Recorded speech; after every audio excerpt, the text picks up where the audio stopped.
Pulse, la salud renal de toda Latinoamérica. Nos llenamos de orgullo con nuestros logros para construir la historia que nos identifica, pero queremos que todos conozcan nuestra unión como región, para seguir sumando talentos y esfuerzos a nuestras raíces. Porque son nuestras raíces en cada país las que nos unen para ser como somos ahora. Presentamos SLAN, una sociedad para representar a todos los latinoamericanos, reuniéndolos desde el norte, pasando por las cordilleras y las playas hasta llegar a la Patagonia, para seguir cuidando su salud. Todos somos SLAN. Hola, buenas noches, buenas tardes para otros. De nuevo, muchas gracias a todos los que hasta ahora se conectan desde distintos rincones de Latinoamérica. Muy contentos de estar acá nuevamente en nuestras reuniones habituales cada 8 días. Hoy tenemos un tema muy bonito, muy interesante, de interés común, para lo cual hemos invitado un panel de expertos muy especial. Y sin más tiempo que perder, quiero dejarlos a continuación con el doctor Boris Medina, Santander. El doctor Boris es médico nefrólogo, es jefe del servicio de nefrología del Hospital Loaiza en Lima, Perú. Es past president de la Sociedad Peruana de Nefrología y past president de la Sociedad de Hipertensión Arterial de Perú. Es miembro del Comité de Hemodiálisis de SLAN. Boris, muchas gracias por aceptar esta invitación. Y esta es tu casa, bienvenido, adelante. Bueno, muchas gracias, Rodrigo, por la presentación, muy amable, siempre tú. Contento de estar junto con todo el equipo que nos acompaña.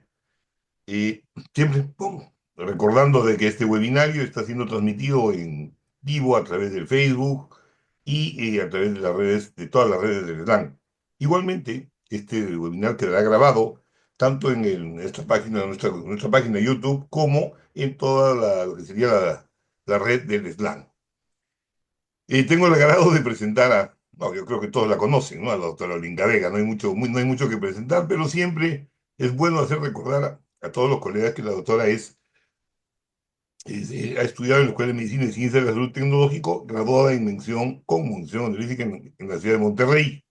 Tiene especialidad en nefrología en el Instituto de Salvador Subirán, coordinador de hemodiálisis y de ciencias médicas y nutrición. Tiene maestrías en ciencias médicas, en investigación en hemodiálisis, ha hecho un fellow en hemodiálisis y hemodiafiltración en el Gregorio Marañón, ahí en España, y es directora de la carrera del Instituto Tecnológico de Estudios Superiores de Monterrey.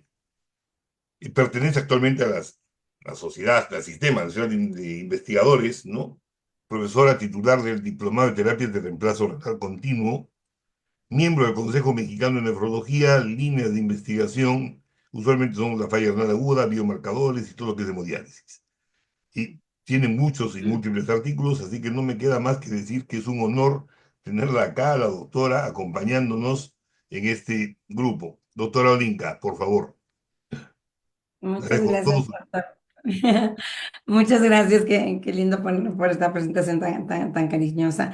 Y bueno, pues yo me sumo pues el agradecimiento a todos los que están conectados, y creo que para todos los que somos nefrólogos y no nefrólogos necesariamente, pero que elaboramos en las unidades de hemodiálisis, creo que es un tema de gran relevancia el que vamos a ver de hoy. Vamos a ver el tema de enfermedad cardiovascular en pacientes en hemodiálisis, que sabemos que es la principal causa de muerte en nuestros pacientes en terapia de reemplazo renal a base de hemodiálisis. Entonces, para todos los que nos dedicamos pues a este tipo de terapia de reemplazo renal, pues es de suma importancia, por lo cual pues les agradecemos que estén acompañándonos en este miércoles de SLAN. Y pues más agradecida, y por supuesto que pues muy orgullosa de presentar a nuestro ponente, que le queremos agradecer por compartirnos no solo sus conocimientos, sino toda su expertise sobre este tema, y me refiero al doctor Marcelo Maza. Doctor Marcelo Maza, estoy segura que todo el mundo lo conocemos. Es nefrólogo, es actualmente jefe del Departamento de Nefrología de la Universidad Federal de Paraná, es exdirector científico y expresidente de la Sociedad Brasileña de Nefrología y actualmente es parte del Comité de Hemodiálisis del SLAN y es uno de nuestros coordinadores y le agradecemos que esté aquí con nosotros. Y antes de darle la palabra, doctor, nomás les quiero decir a toda nuestra audiencia que esta plática va a estar, chicos, dada en portugués, pero tenemos traducción simultánea. Para los que deseen traducción simultánea, nada más hay que ir, por favor, a donde dice More y luego en Board, tenemos una que es de Interpretation y ahí seleccionan ustedes si quieren escucharla en español para que tengan esta traducción simultánea. Y nada más recordar que como en el resto de los webinarios de los miércoles de SLAN, vamos a tener 40 minutos de la presentación del doctor Marcelo Maza y luego vamos a tener 15 minutos para preguntas y respuestas, que les pedimos por favor que nos las manden al chat que dice preguntas y respuestas o question and marks and answer, dependiendo en qué idioma lo tienen. Y todo de los que son saludos, que ya tenemos muchos saludos y muchas felicitaciones, doctor Marcelo, es en el chat que lo estaremos aquí monitorizando. Y ya después de toda pues esta introducción, doctor, pues ya nada más me queda como darle pues una vez más las gracias por estar compartiendo con nosotros sus conocimientos y cederle la palabra para que nos ilustre con toda su expertise sobre este tema. Muchísimas gracias en nombre de toda nuestra región.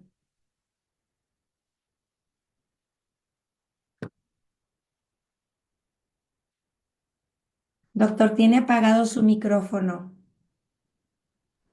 Muito boa noite a todos, uma satisfação e honra poder estar aqui junto com todos vocês, Dr. Boris, Dr. Rodrigo, Dr. Olímpia. Peço desculpas por eu falar em português, apesar de ter dois excelentes professores de espanhol, Dr. Boris e Dr. Olímpia. Próximas oportunidades tentarei falar em espanhol. Uma satisfação, uma honra poder estar aqui conversando com vocês de um assunto, na verdade, tão importante como a doença cardiovascular.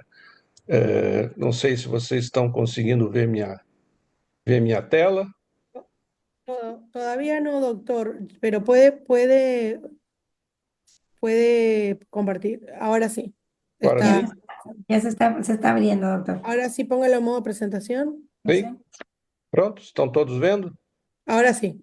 Então, tá bom. Então vamos falar um pouquinho sobre doença cardiovascular.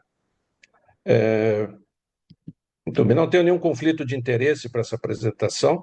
O meu roteiro, vou falar uma introdução, falar um pouco da fisiopatologia da doença cardiovascular, falar sobre a doença arterial coronariana, síndrome coronariana aguda, hipertensão arterial, morte súbita, os métodos dialíticos em relação à doença cardiovascular e finalizar concluindo e deixando alguns questionamentos aqui para discussão. Esse slide é um dos slides mais conhecidos quem lida com doença cardiovascular, que é um slide do Foley que mostra desde a mortalidade cardiovascular, extremamente mortalidade nos pacientes em diálise de acordo com a sua faixa etária. Se nós levarmos em consideração os dados do USRDS 2023, e aqui está dividido por faixa etária, nós vamos ver que comparando aqueles pacientes em diálise que têm uma faixa etária ao redor de torno de 45, 49 anos, com os indivíduos sem doença renal crônica, sem estar em diálise, a sobrevida da população sem estar em diálise pode alcançar mais de 36 anos, ao passo que a mortalidade nessa faixa etária na diálise chega ao redor em torno de 10 anos. Então, a mortalidade cardiovascular, a mortalidade nessa população é extremamente elevada e a doença cardiovascular, a mortalidade cardiovascular representa quase 40% das mortes nessa população. E a prevalência da hipertensão, da hipertrofia ventricular esquerda, ela é alta e ela está diretamente relacionada com a mortalidade cardiovascular nesses indivíduos. E é bom lembrar que 70% dos pacientes que iniciam em diálise já têm uma hipertrofia ventricular esquerda. Há muitas causas, tanto fatores de risco tradicionais como a hipertensão arterial, e outros não tradicionais, como a calcificação vascular, a sobrecarga de volume, anemia, deficiência da vitamina D, a hiperfosfatemia, processo microinflamatório, enfim, a fístula arteriovenosa, e o próprio ambiente urêmico que contribui na mortalidade dessa população. Eu diria que a população em hemodiálise é a população com maior risco de mortalidade cardiovascular. E essa fisiopatologia ela vai atingir tanto os vasos, desde o ambiente urêmico, através do estresse oxidativo, processo inflamatório nos pacientes em diálise, mesmo com a própria doença mineral óssea, aceleram o processo aterosclerótico, aceleram o processo de fibrose miocárdica, né? E com isso leva a uma doença tanto do ponto de vista cardíaco como dos vasos periféricos. Como é que nós poderíamos sintetizar isso?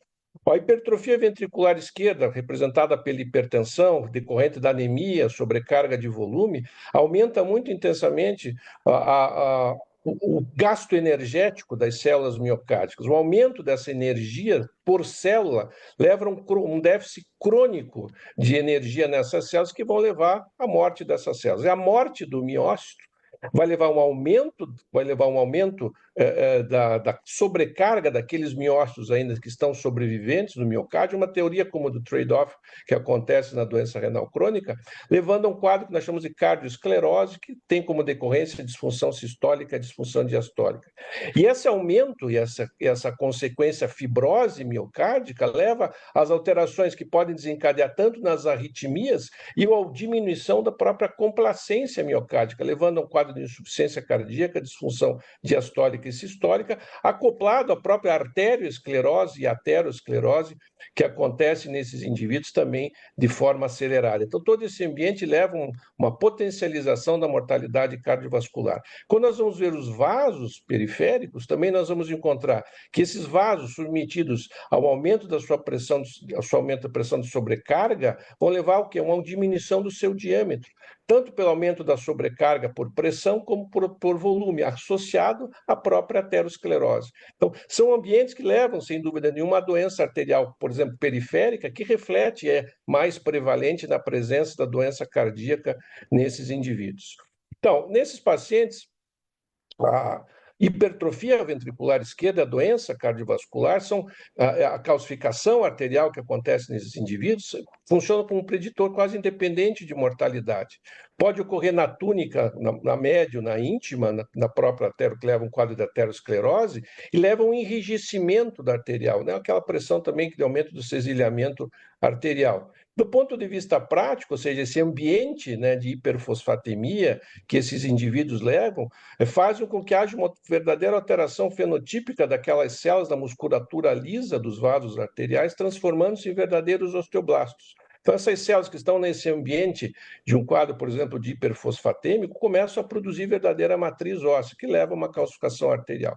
Então, o processo de hipertrofia ventricular, levando a maior fibrose miocárdica, o processo de alteração de calcificação arterial, de aterosclerose e de arteriosclerose dos vasos, levam realmente a um potencial e dano miocárdico nesses indivíduos. Isso é muito importante para quem trabalha em hemodiálise, né? Quais os pacientes que nós devemos levar um screening, como é que esse screening deve se iniciar? Então, todos os pacientes que iniciam hemodiálise devem ter uma história, um exame físico detalhado a respeito da presença de doença cardiovascular.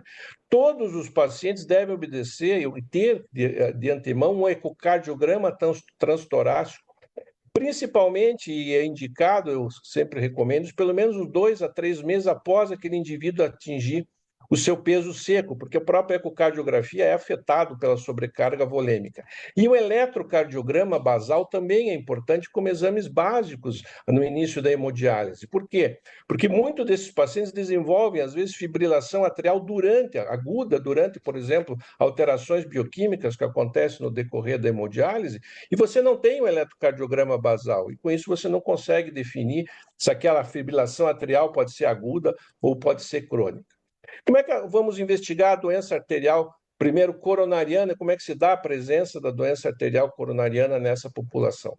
Lembrar que o processo aterosclerótico, nós levamos o processo aterosclerótico num paciente que não está em hemodiálise, sem doença renal crônica, há um processo de disfunção endotelial ao longo do tempo, né? Desde a formação do ateroma, das células espumosas, relação da placa fibrosa, o que leva depois a uma complicação de lesão e ruptura. Mas no paciente em hemodiálise, além desses fatores clássicos do diabetes, da hipertensão, nós temos outros fatores que nós chamamos não tradicionais, como o aumento dos chamados ADIs, que são os produtos finais de glicação avançada, a calcificação arterial, a inflamação crônica, piorando ainda mais a oxidação do LDL.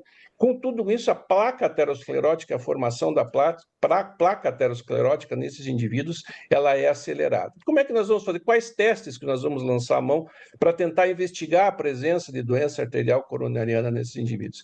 Primeiro, lembrar que o teste de esforço, ou seja, o teste a esteira ou a cicloergometria, não é um teste indicado nesses pacientes. Por quê? Porque existe uma baixa tolerância ao esforço, né? Menos de 50% desses indivíduos atingem a frequência cardíaca máxima, 80% deles têm a hipertrofia ventricular esquerda, então essa sensibilidade do teste atinge em torno quase de 30%. O melhor teste, um dos melhores para nós que nós utilizamos, é a ecocardiografia utilizando a dobutamina. Por quê? Porque ela tem uma sensibilidade um pouco superior ao própria cintilografia miocárdica, e a vantagem que nessa situação você pode fazer também uma melhor avaliação da própria função cardíaca, com uma sensibilidade quase chegando a 95%, com especificidade de 86%. A cintilografia, vocês têm uma sensibilidade já um pouco menor, existem falsos positivos, né, em relação à própria presença de hipertrofia ventricular esquerda, porém, tem um fator preditivo negativo em torno de 90%. Aí vai depender um pouco do serviço em relação ao teste, mas o teste que nós utilizamos de screening nas nossas unidades aqui, isso é a ecocardiografia com Doppler. Quando se faz a comparação em relação a esses dois métodos, a sensibilidade estimada da ecocardio com estresse chega em torno de 0,79 a 0,89, ao contrário da cintilografia miocárdica.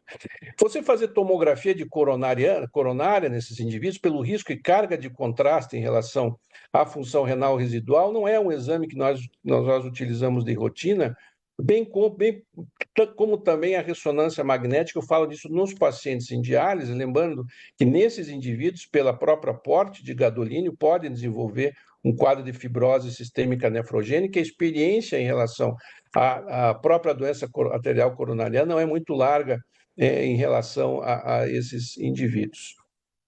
Um outro teste que nós podemos utilizar seria o que foi publicado recentemente, é o PET scan. Então, esse é um estudo que foi publicado no JASN, que tentava avaliar pelo PET scan o fluxo de reserva coronariano, medido nesses indivíduos, em 203 pacientes que têm com doença renal crônica na sua forma terminal. E a partir do PET, começou a se medir a reserva de fluxo coronariano desses indivíduos como um fator previsor, por exemplo, de eventos cardiovasculares, como o próprio infarto agudo do miocárdio. O que se observou? Que aqueles indivíduos que apresentavam fluxo de reserva coronariano medido pelo PET, nesse estudo mostrou uma piora cumulativa de uma mortalidade cardiovascular. Então, esse pode ser um erro. Lógico que aqui necessita de uma estrutura maior, necessita da própria disponibilidade do exame, mas mostra que nessas situações o PET pode ser uma arma tentando diagnosticar pacientes já numa fase mais inicial. Foi o que foi mostrado nessa análise, quando se coloca o PET associado à idade, doença cardiovascular prévia e a própria perfusão miocárdica, mostrou um impacto significativo em relação à presença e fator preditivo de eventos cardiovasculares nesses indivíduos. Outra avaliação é a troponina, a própria troponina cardíaca. Lembre-se que na troponina, a troponina liga-se, está dentro do miócito, ligada nesse complexo tropomiosina, 90% se encontra nesse complexo e 10% na sua fração livre. Pode-se medir, tanto em sinais indicativos de síndrome coronarianas crônicas, utilizando a troponina de alta sensibilidade, que pode ser verificada em pacientes assintomáticos e também naqueles indivíduos que vão ter síndromes agudas. O grande problema da troponina, na verdade, é se interpretá-la, estou falando da troponina I, de alta sensibilidade, não a troponina T, naqueles indivíduos que têm doença renal crônica. Será que essa troponina estaria elevada em virtude de uma diminuição da sua função renal?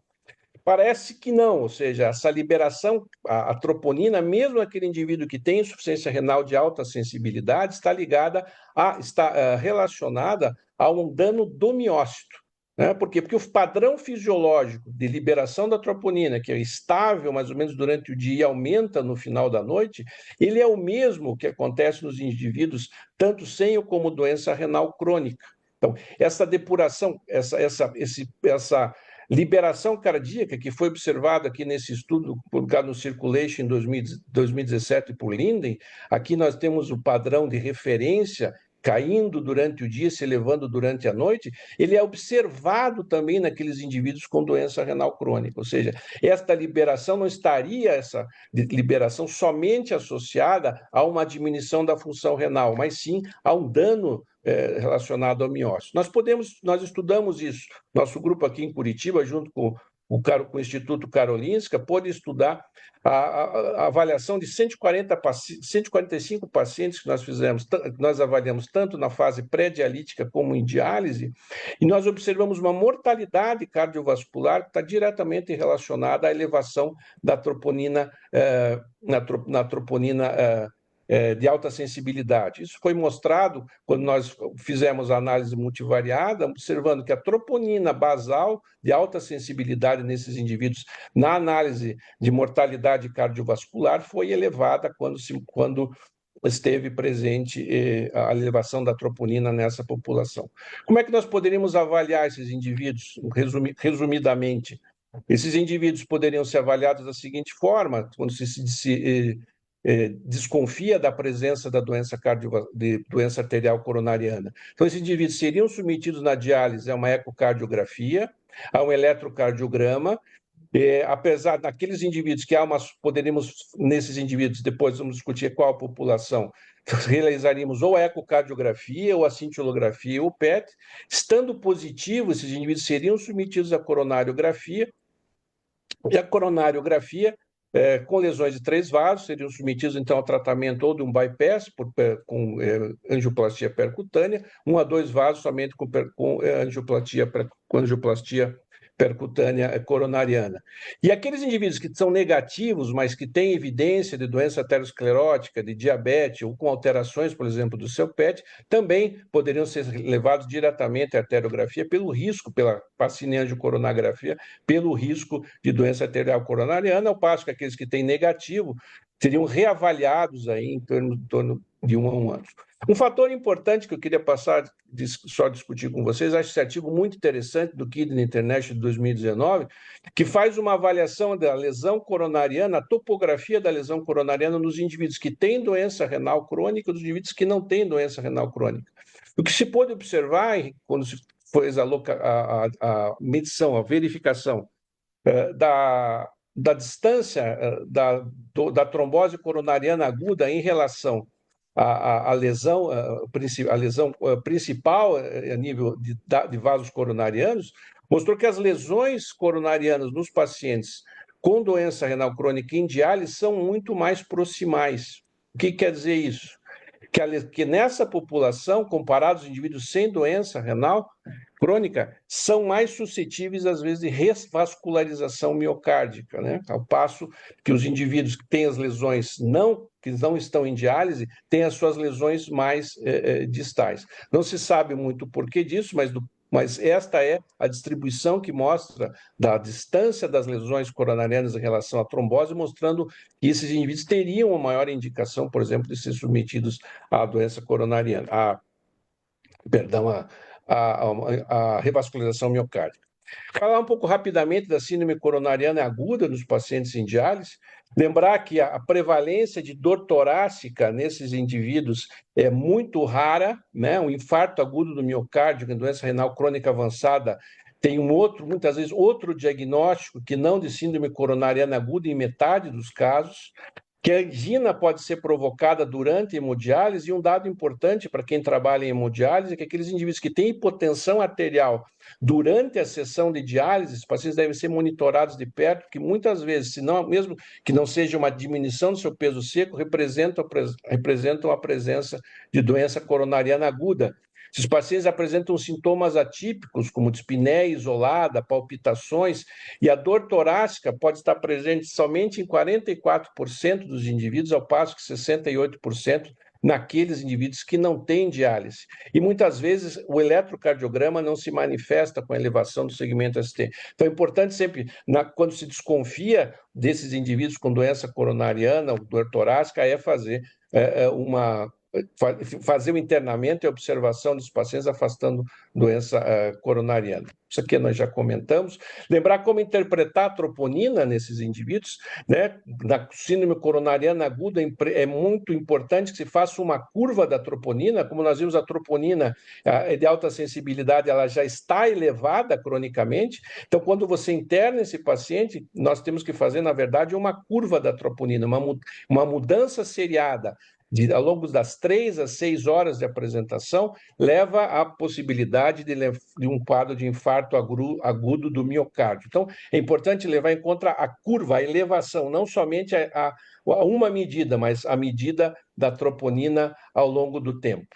Lembrar em relação à prevenção e tratamento da doença coronariana, o uso de estatinas, nós podemos até discutir isso não na síndrome coronariana aguda, mas na crônica, em relação à sua utilização. Não é preconizado de rotina a utilização de estatinas, principalmente em pacientes em diálise, o estudo 4D, o próprio estudo Aurora, o Sharp mostrou pacientes em diálise e sem diálise, mas não é utilizado de rotina, né? Lembrar que a hiperfosfatemia ativa a própria 3-hidroxo-3-metilglutaril coenzima A, ou seja, aumentando os níveis de colesterol e diminuindo a resposta à estatina nessa população, e não é uma medicação utilizada de rotina. Lembrar que os pacientes pós-infarto se beneficiam com a utilização de valsartana, pode se beneficiar com espironolactona, que reduz significativamente a mortalidade nos pacientes com infarto. E o beta-bloqueador, na verdade, sempre uma medicação muito utilizada naqueles indivíduos que têm a síndrome coronariana e mesmo naqueles pacientes que têm na sua forma crônica, por diminuir a incidência das arritmias e ser utilizado no tratamento da insuficiência cardíaca. O uso de aspirina como prevenção primária também nessa população é muito discutível, isso tem que se individualizar. Nós sabemos que existe um risco de sangramento maior na população em hemodiálise. Normalmente, aqueles indivíduos que já vinham utilizando esses antiagregantes nós não mantemos, mas não é de se manter o uso de anticoagulação, ou mais somente em situações específicas que nós podemos discutir. O que eu quero mostrar com esse slide é, muitas vezes, quando nós trabalhamos junto com os cardiologistas, que muitas vezes não é oferecido por o indivíduo estar em hemodiálise o tratamento adequado aos pacientes que têm doença arterial coronariana, tanto crônica como aguda, por esse indivíduo estar em hemodiálise. E a intervenção nesses pacientes com o uso da angioplastia percutânea, como a própria cirurgia cardíaca, faz com que reduza a mortalidade. Então, aquele paciente de hemodiálise deve ser tratado e observado da mesma forma e oferecido os mesmos recursos terapêuticos que aqueles indivíduos que não estão em diálise e que vão ter a sua doença coronariana abordada. Muito bem, vamos falar um pouco de hipertrofia ventricular esquerda, que é um fator fundamental que nós vimos em relação à mortalidade. A hipertrofia ventricular esquerda tem como consequência a disfunção sistólica, que contribui para a insuficiência cardíaca, leva à morte súbita por aumento da massa ventricular e causa próprio ataque à arritmia. A hipertensão arterial, lembre-se que quase 80% dos indivíduos que chegam à diálise chegam com hipertensão arterial. É fundamental o seu controle. O que nós podemos fazer durante a diálise? É fazer com que esses indivíduos atinjam realmente o seu peso seco. Atinjam o peso seco. Por quê? Porque a maioria desses indivíduos tem como a consequência de não estar atingindo o seu peso seco, aumento da sua pressão arterial. E o grau de incremento da pressão arterial é diretamente relacionado ao aumento, como nós vimos, do peso seco nesses indivíduos. E baixar a pressão arterial é importante, ou seja, aqueles indivíduos que nós baixamos a pressão arterial, estabelecemos um alvo, é fundamental, é diferente do que um indivíduo que chega já com a pressão arterial baixa, que possa ser reflexo já de um quadro de insuficiência cardíaca. Então, aquele indivíduo que chega hipertenso, estabelecer uma pressão-alvo e baixar a pressão arterial é fundamental. A patogênese para nós aqui, principalmente que nós vamos agir, é sobre a sobrecarga de volume nesses pacientes, não é sobre... Tem outras alterações, mas a sobrecarga de volume ela é fundamental e deve ser atingida pelo peso seco. Isso foi bem mostrado no estudo TRIP, pelo Dr. Agaval, que mostrava que aqueles indivíduos que atingiam o peso seco, tentando fazer com que, mesmo que fazendo que houvesse uma redução do peso seco em cada sessão de diálise, diminuindo cada vez mais o peso seco desses indivíduos, até que eles realmente não pudessem mais suportar pela presença de câimbras ou hipotensão arterial, tinham como reflexo uma queda da sua pressão arterial. Isso se mostrou tanto no grupo de intervenção, né, que houve essa redução a cada sessão de diálise, quase 100 a 200 gramas abaixo do peso anterior, mostrando um delta significativo em relação ao controle da pressão arterial. Peso seco depende muito do seu exame clínico, né, da sua impedância. Podemos utilizar lançar mão de outras ferramentas, mas fundamental nesses pacientes é você fazer uma avaliação clínica, né? Ou seja, aquele peso que o indivíduo atinge um estado de volume extracelular normal com volume sanguíneo normal. E quem trabalha em hemodiálise sabe que isso é atingido do ponto de vista clínico, na verdade. Você vai reduzindo até que aquele indivíduo saia da sessão de diálise com a sua pressão arterial normal e sem a presença de câimbras. Esta avaliação pode ser feita, às vezes, lançando-se mão da ecocardiografia, da ecografia à beira de leito, com a presença, evidenciando a presença de COMETs, ou seja, sinais de congestão pulmonar, que possa ser feito aí pela ecografia do próprio nefrologista treinado para isso. Outras situações é monitorar o volume arterial, volume plasmático relativo, esse é um método um pouco mais sofisticado, onde aquele indivíduo que, durante essa monitorização feita naquele indivíduo com elevação do seu peso, o que não atinge o peso seco, não tem uma alteração do seu volume relativo. Por quê? Porque esse indivíduo vai refazendo o seu uso intravascular às custas da passagem do volume extracelular para o intracelular. E você tem daquele indivíduo que atinge o peso seco uma queda, na verdade, durante as suas 4 horas, por exemplo, da sessão de diálise, do seu volume plasmático relativo. Uma coisa importante lembrar em consideração nesses indivíduos é que muitos dos nossos indivíduos são inflamados cronicamente. E quando esses indivíduos são inflamados cronicamente, eles têm uma necessidade de reduzir o seu peso seco. Esse foi um estudo que verificou tanto a pressão arterial, ou seja, a hipertensão, como um fator de hipertensão de manutenção, de necessidade de redução do peso seco, como uma elevação da proteína C reativa, que mostraria na elevação da proteína C reativa que os pacientes estariam desnutridos, naquele estado de MIA, síndrome de um estado de inflamação, desnutrição, com expansão do celular. Então, isso pode ser monitorado, por exemplo, pela nutricionista que está acompanhando o paciente na clínica de diálise, fazendo com que a PCR e a inflamação seja um fator de verificação de se não há necessidade de redução de peso seco, e a hipertensão arterial com uma necessidade de redução do seu peso seco. Como é que se faz e qual a pressão arterial que deve ser verificada? Muitas vezes a pressão arterial que o indivíduo chega na diálise não é a pressão arterial ideal, porque esse indivíduo chega hipertenso durante a sessão pelo ganho de peso interdialítico de forma inadequada. Então, os estudos que mostraram e verificaram qual pressão arterial que tinha que ser avaliada, esse estudo do Alborzi de 2007, mostra que aquela pressão arterial que é medida tanto no ambulatorial como no domicílio é a pressão arterial que nós devemos levar em consideração. seja, uma pressão arterial daqueles indivíduos que avaliaram sua sobrevida de acordo com os seus quartis atingidos de pressão arterial, aqueles indivíduos que tiveram a pressão arterial domiciliar de 125 a 145 milímetros de mercúrio, tiveram uma mortalidade menor quando comparado às pressões arteriais medidas aí na unidade de diálise. Então, essa pressão domiciliar é um método fácil, barato, tem o maior número de medidas, ela é reproduzível e é uma forma fácil de se avaliar e verificar a pressão arterial nesses indivíduos. É importante nesses pacientes, nesses indivíduos, nós temos a verificação da dieta e do balanço de sódio, que é fundamental. Lembrar que os pacientes que têm excesso de sódio, por si só levam um quadro de vasoconstrição, de diminuição do óxido nítrico nessas indivíduos, levando a um quadro maior de vasodilatação. Então, é muito importante fazer com que esses pacientes tenham possam ter e poderiam ter o seu sódio de uma forma monitorada, o que é muito difícil na diálise, né?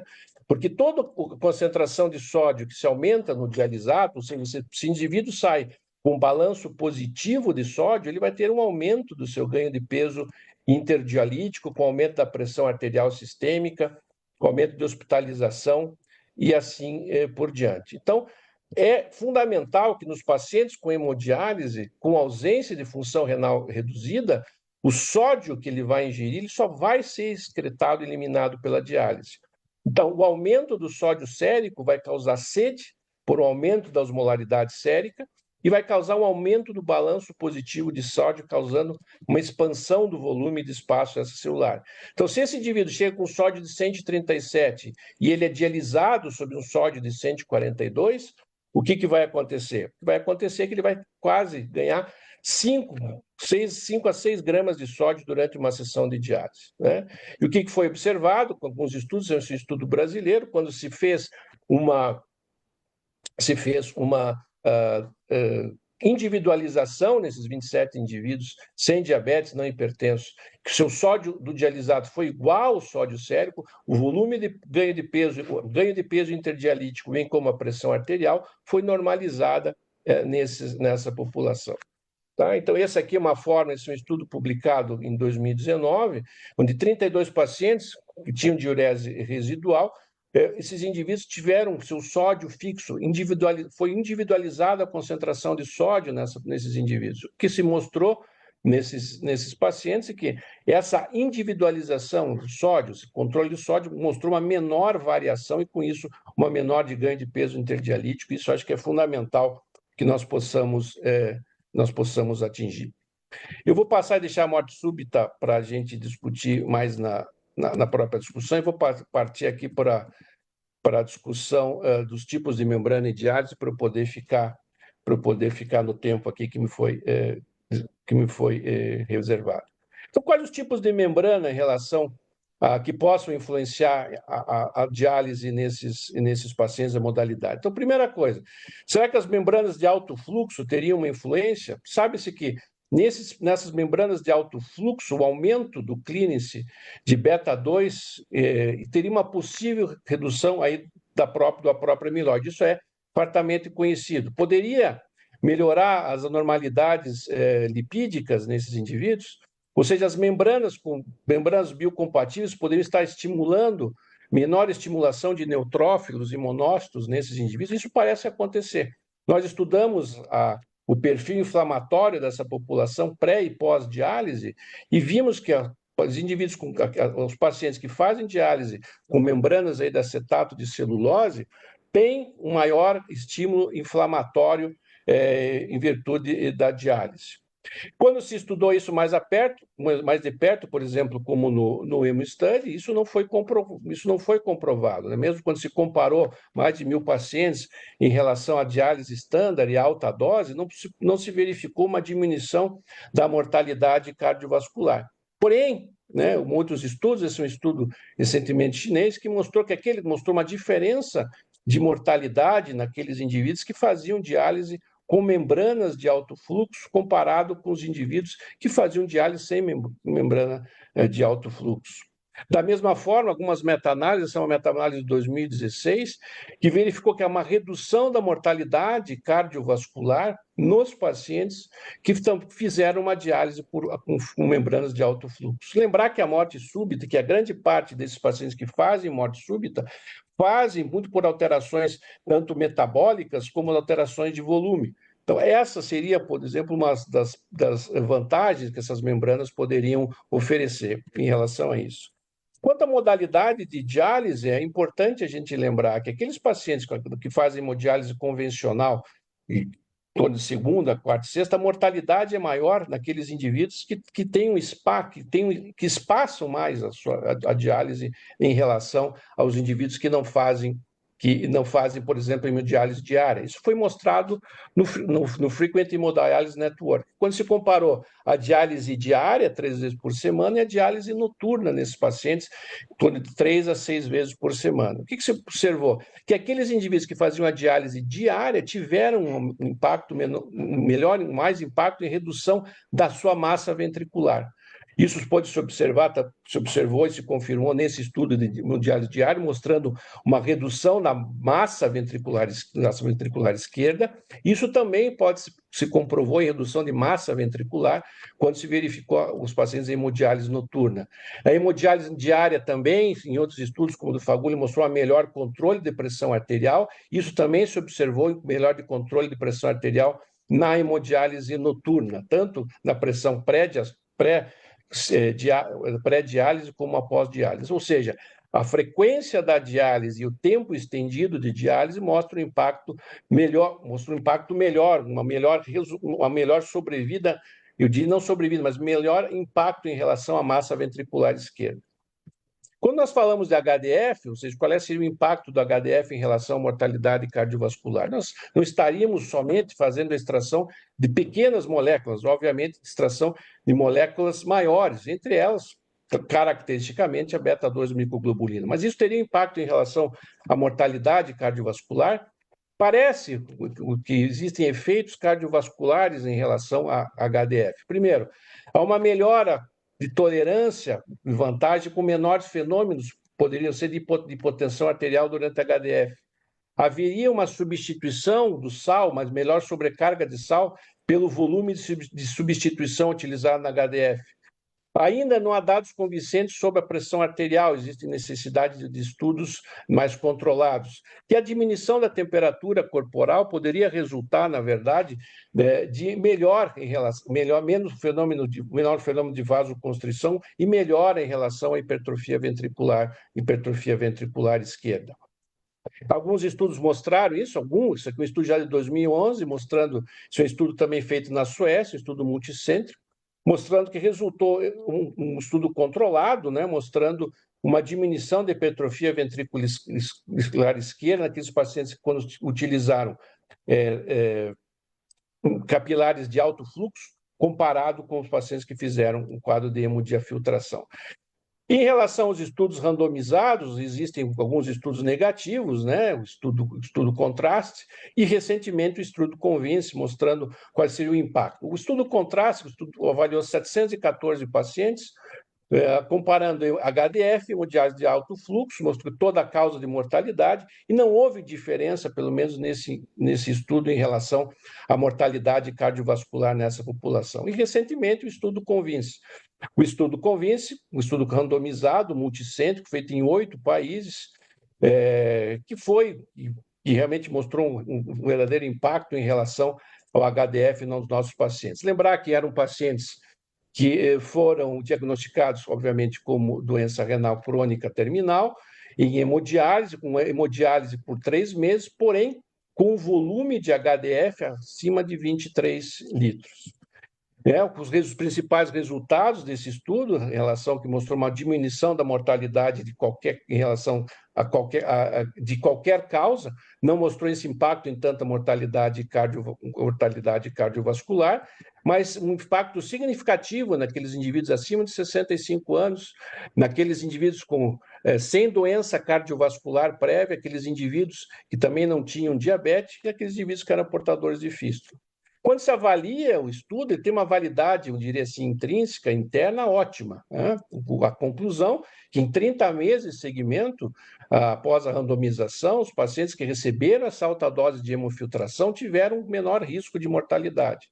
O problema é um pouco da validação externa disso, né? Como é que você vai atingir isso para outras populações, né? Há necessidade, na nossa realidade, da disponibilidade da HDF, tratamento de água pura, né? E principalmente pacientes que possam ser submetidos a uma alta filtração, um volume de UF por sessão acima de 23 litros. Então, ainda faltam dados de validação para saber se isto possa ser, tem um impacto mesmo essa forma de diálise em relação à mortalidade cardiovascular. Nós temos algumas meta-análises, essa é uma meta-análise brasileira aqui do Dr. Paulo Rocha da Bahia, que avaliou 5, e no fim teve como resultado a avaliação de 5 trabalhos randomizados, que, na opinião dos autores, na avaliação dos autores, a HDF foi associada ao menor risco de mortalidade, tanto cardiovascular como mortalidade geral. Essa é uma outra meta-análise aqui de colega nosso de Londrina, Dr. Vinícius, que encontrou um principal impacto da mortalidade nesses pacientes, naqueles indivíduos que não eram diabéticos. Os autores concluem que novos estudos, utilizando a HDF, devem explorar outros fatores críticos de mortalidade, outros, como, por exemplo, pacientes que já têm outras doenças de base, tempos de hora de diálise, idade avançada e doença cardíaca prévia. Então, ainda esses estudos estão sendo feitos para ter resultados mais robustos em relação à mortalidade cardiovascular, porém, a tendência realmente é essa, de apontar que esses pacientes têm um benefício tanto de mortalidade cardiovascular, esta é a tendência que a gente observa na literatura. Outra forma de diálise que nós estamos vendo seria a diálise expandida, né? Essa é a doutora Olinka já deu uma aula junto com o doutor Tiago, ou seja, usando um capilar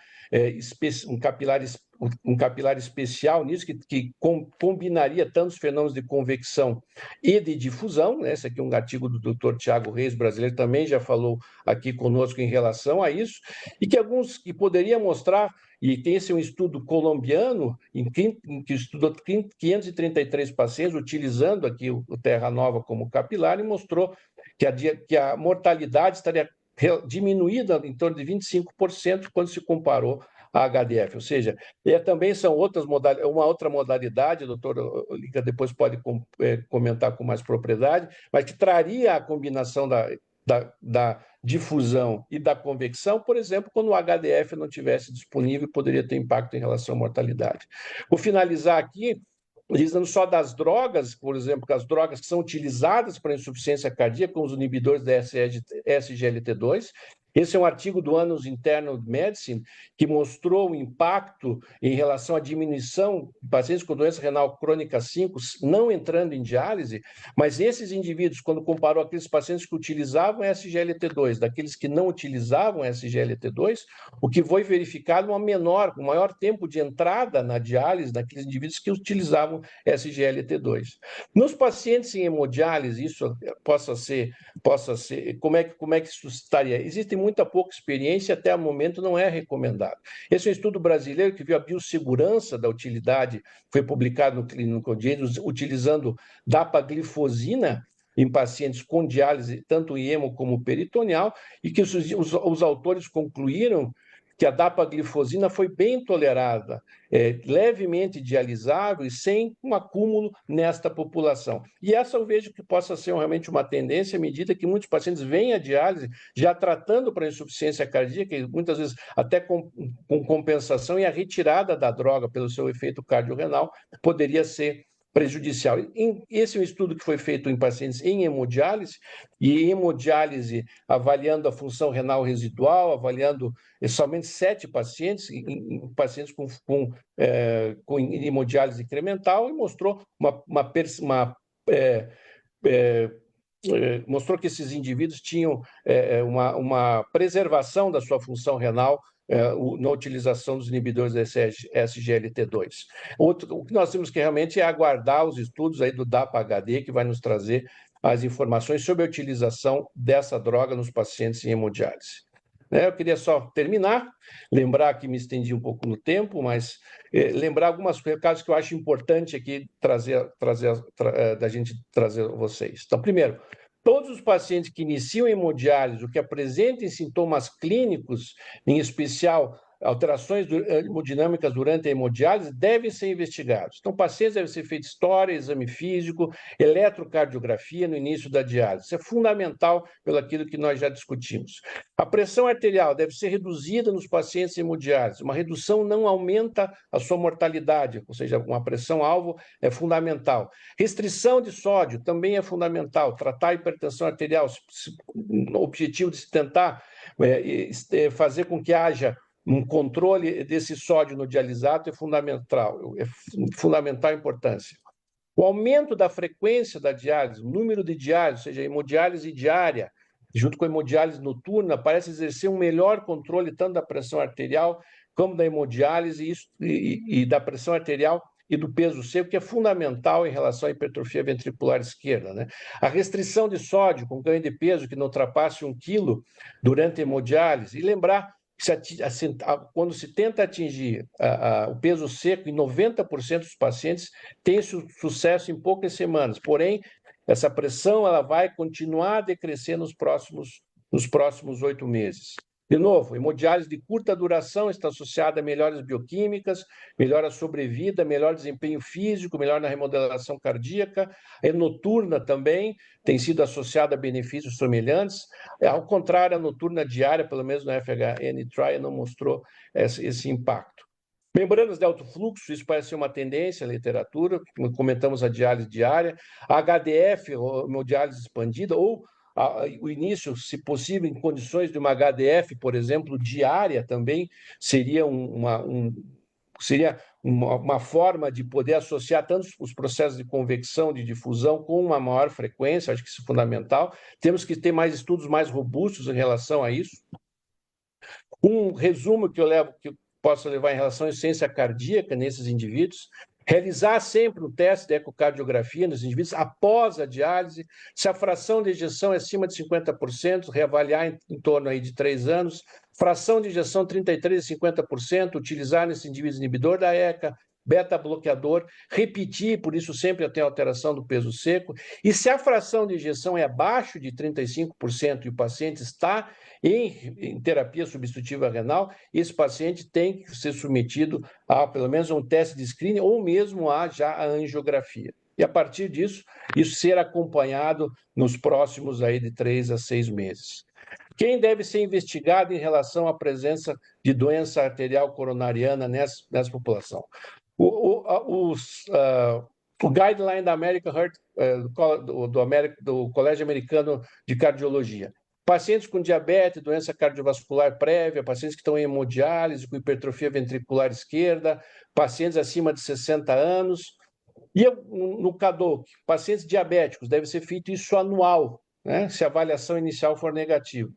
Pacientes com alto risco, sem diabetes, com fração de ejeção abaixo de 40%, fila de transplante também deve ser avaliado no mínimo a cada 24 meses. Nós avaliamos a cada 12 meses.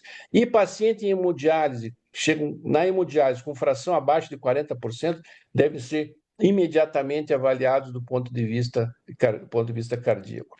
Para finalizar, eu queria só mostrar terminar com esse artigo, que é um artigo publicado já há algum tempo, mas a pergunta era assim: quem deve ser avaliado em pacientes assintomáticos com doença arterial coronariana em hemodiálise? O que se observou? Em 1984, esse estudo publicado por Hansel, 10% dos indivíduos em diálise eram assintomáticos, tinham já uma doença arterial significativa, uma média de 48 anos. 10 anos após, a prevalência já foi para 54% em pacientes com diálise assintomático. Então, Cheriton realizou angiografia coronariana em 67 indivíduos assintomáticos. Doença arterial coronariana significativa em 42%, e 75% com lesões multiarteriais. E outros autores em diabéticos com doença arterial coronariana sintomática, ou seja, até que resultados que sejam robustos de estudos randomizados É fundamental, no meu ponto de vista, em pacientes hemodiálise, que todos sejam investigados em relação, quando iniciam hemodiálise, com exames de screening que estejam disponíveis para a presença de doença arterial coronariana, ou ecocardio de estresse, ou, em casos, e dependendo da experiência dos centros, a realização de cintilografia. Seria isso que eu tenho a falar. Muito obrigado, desculpe pela extensão do tempo, mas eu queria cobrir alguns tópicos aqui em relação à doença cardiovascular.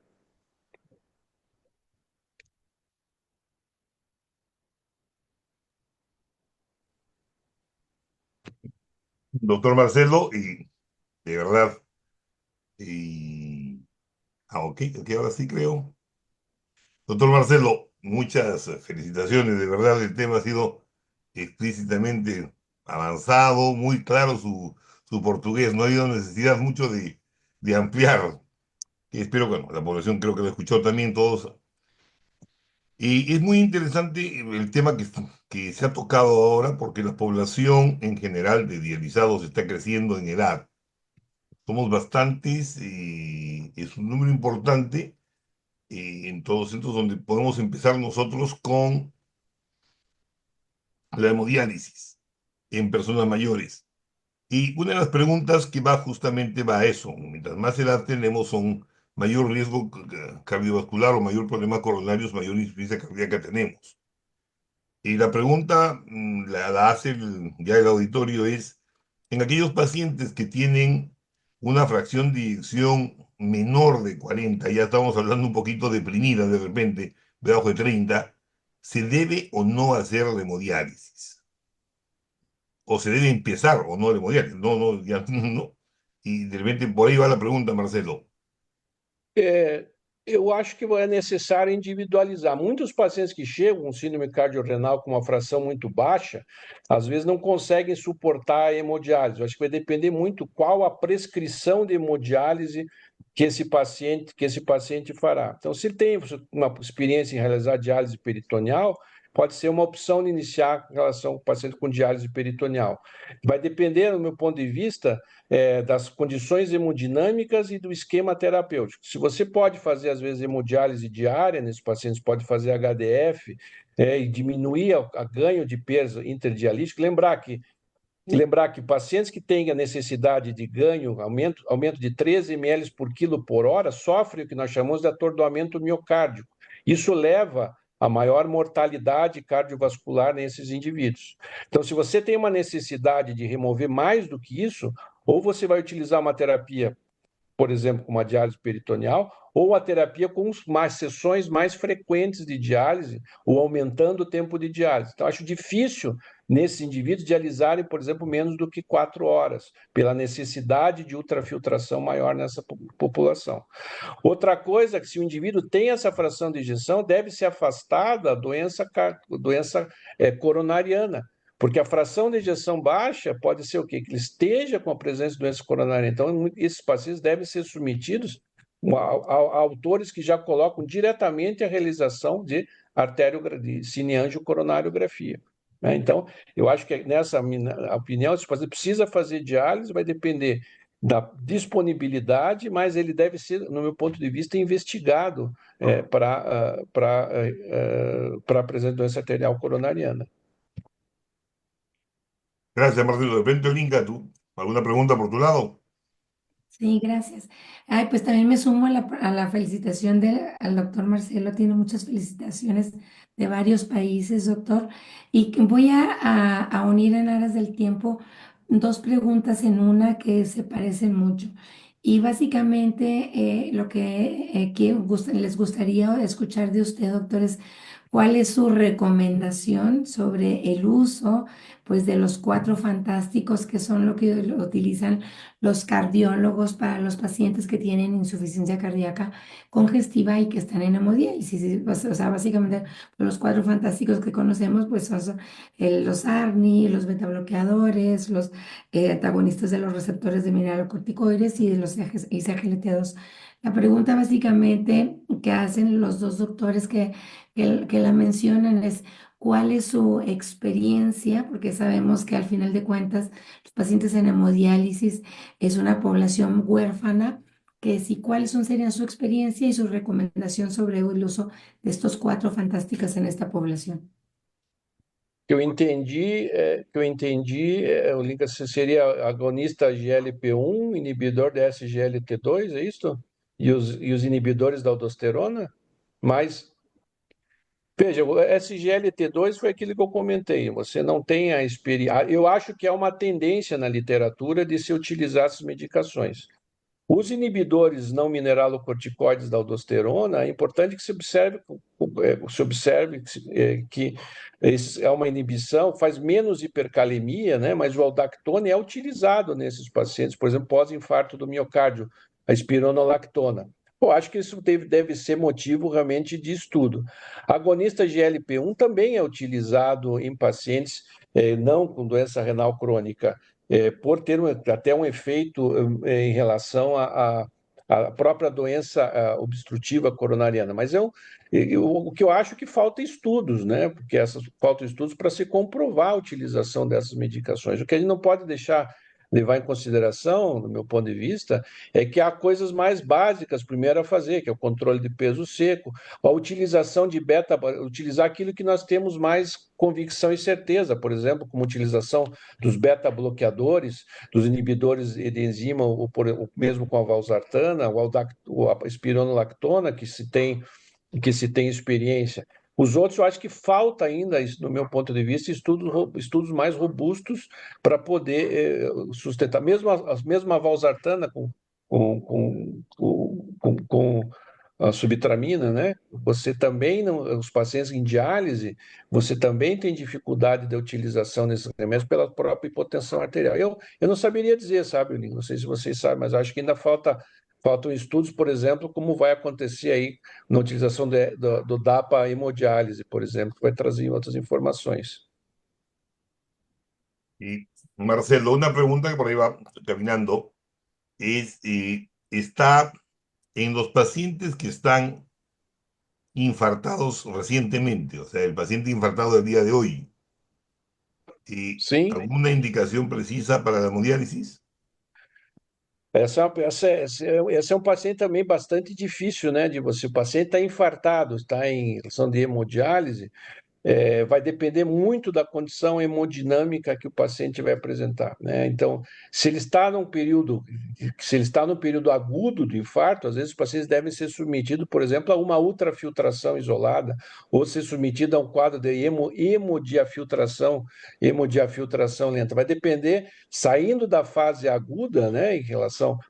Qual é o grande problema você dialisar nesse paciente? Se você está com insuficiência cardíaca, é aquilo que nós comentamos, a sua velocidade de ultrafiltração, né? E a própria arritmia, lembrar que muito da morte súbita, e nós temos que ter otimização aqui, tanto do cálcio como do potássio no líquido de diálise, né? Muitas das arritmias, de fibrilação atrial e de arritmias que os pacientes que acontece é por soluções de diálise com potássio aí abaixo de 3, mesmo de cálcio. Então, deve-se ter cuidado. Eu acho que você deve, na fase aguda, individualizar ou fazer procedimento lento.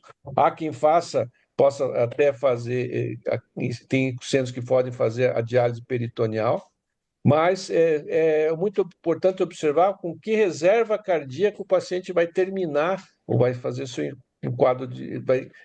vai sobrar, vamos dizer assim, em relação à sua função cardíaca. Então, isso é fundamental. A partir disso, você vai estabelecer uma terapia ou na fase aguda, ou depois na fase crônica, muitas vezes precisando da diálise peritoneal. Ou mesmo, às vezes, a HDF, vai depender se é uma HDF diária também, com uma ultrafiltração que não seja tão abaixo aí de 10, 9 ml por quilo por hora.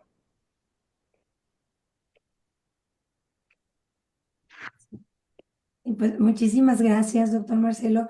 Yo también me quiero como nada más hacer como un último comentario, como ligando lo de los 4 fantásticos, es que algo que yo siempre les digo a todos mis residentes y a todos con los que convivo es que no hay que empezar los 4 fantásticos hasta que no estemos seguros de que estén en peso seco, porque si no los 4 fantásticos no tenemos evidencia todavía y te van a impedir probablemente llegar al peso seco, que es lo que estamos seguros que sí empeora la enfermedad cardíaca. Entonces, creo que es nomás como para acotar ese comentario que usted ya hizo, sí creo que primero llegar a peso seco y luego ya agregar el tratamiento farmacológico, porque si no, no se va a poder ni una ni otra.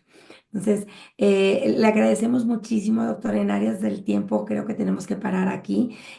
Habría otras preguntas, pero me parece que con esto queda resuelto y contestado las preguntas que fueron como más recurrentes en el chat. Le agradecemos enormemente que haya tenido la disposición de compartir todo su conocimiento y toda su expertise en esta presentación. Y le pasamos ya el micrófono al doctor Rodrigo Daza, que nos va a dar los últimos anuncios del SLAN. Muchas gracias de nuevo y gracias, Rodri, por darnos este espacio al Comité de Hemodiálisis del SLAN. No, no, ni más faltaba. Muchas gracias a ustedes. Marcelo, felicitaciones por tu ponencia. Excelente. Veo muchos comentarios positivos. De verdad, felicitaciones. Bori, excelente conducción y Olinka, como siempre, impecable. Y gracias por el tiempo que nos comparten y por compartir estos conocimientos, ¿no? Bueno, gracias a todos los que se conectaron, los que se tomaron su tiempo y como siempre están aquí con nosotros. Un saludo especial para la doctora Lorendi Ronca, que la veo muy juiciosa cada 8 días acá con nosotros. Y antes de despedirlos, como es costumbre, quiero dejarles algunos mensajes, recordarles nuestro portafolio de membresías. Como ustedes lo ven aquí, seguimos con precios viejos para que se animen las personas que aún no tienen la membresía SLAM. Para mayor información, consulta nuestra página info@slan.net. Siguiente, Vivi. Bueno, dentro de 8 días nos vemos con un tema bien interesante, un tema de moda. Estaremos hablando de oncohipertensión con un colega colombiano que está radicado en Cleveland Clinic. Se trata de Hernán Rincón Choles y con la moderación de dos expertas en el tema desde Ecuador, la doctora Jacqueline y la doctora María Urresta. Entonces nos vemos en 8 días. Agéndense a la hora usual. Y bueno, les cuento que estamos trabajando arduamente para nuestro congreso. Ya estamos a 6 meses de nuestro magno evento. Recordarles que las fechas son del 27 al 30 de agosto del presente año. Estaremos haciendo nuestro congreso concomitantemente con el 6º Congreso Nacional de Nefrología y Trasplante de la Sociedad Ecuatoriana de Nefrología. Agéndense para este importante evento. Siguiente. Y bueno, no es más, darle las gracias nuevamente por estar acá con nosotros y nos vemos en 8 días con oncohipertensión. Chao, chao, muchas gracias. Chao, felicitaciones, doctores. Gracias, Vivi. Nos vemos. Buenas noches, felicidades, Hola, doctor Marcelo. Marcelo. Até logo. Obrigado. Gracias. Muchas gracias. Boa noite, doutor Marcelo. Obrigado. Até logo.